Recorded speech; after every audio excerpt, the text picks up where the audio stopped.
না না না না দূর, আমার আর ভালোই লাগে না, তোকে আমি এইভাবে খাওয়াইতে পারবো না। আরে কি হয়েছে, কেন ভাইকে বকতেছিস? বাবা তুমি আর আমাকে কথা বলবে না। কেন রে, কি হয়েছে? তুমি দেখো তো ভাইয়ের কত ছোট বয়স, ও কি আমার হাতে খাইতে চায়? তুমি তো প্রত্যেক দিনে কাজে যাও, আমারও তো মায়ের হাতে খাওয়ার ইচ্ছে করে। আর ভাই চুপ কর তুই। কিছুদিন পর আমার কিন্তু দুটো ছেলে আছে। ও তুমি চিন্তা করো না, আমার দিদি সবকিছুই ম্যানেজ করে নিবে।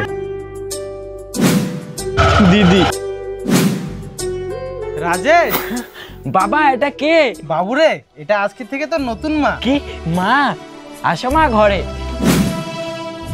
দেখতেছি মাকে পেয়ে খুবই খুশি। আমি কাজে যাচ্ছি, বাচ্চাদের তুমি একটু দেখো, ঠিক আছে? বাবা তুমি তাড়াতাড়ি এসো। নেও মা, আমরা আবার খেলি। এই দাঁড়া। সবুর করো, এতেই এত কিছু করতে হবে না। হ্যাঁ ভাই ঘরে আসো। আরে মাকে যেন কেমন পরিবর্তন লাগতেছে। দিদি তুমি আর কতদিন ভালোর মুখোশ পরে থাকবে? হ্যাঁ রে ভাই, এই সব ছেলেদের নিয়ে খুবই নাটক করে থাকতে হয়। তাহলে এই নাটক তুমি বন্ধ করে দাও। হ্যাঁ। আরে বাবু, আমরা তোর কথাই ভাবতেছিলাম, আসলেই ভালো হইলো। যা তোর মামার সাথে গিয়ে এই টাকাটা তোর কাকুকে দিয়ে আয়। ঠিক আছে মা। আরে দিদি আর ভালোবাসা দেখাইয়ে লাভ নেই, ওকে আমাকে দে, যা করার করে নিচ্ছি। নিয়ে যা। মামা আর কত দূরে? হাঁটতে থাক, আর চলে আসি। মা কি আমাদেরকে ভালোবাসে নাকি শুধুই নাটক? মামা, হ্যাঁ, মামা কোথায় গেল?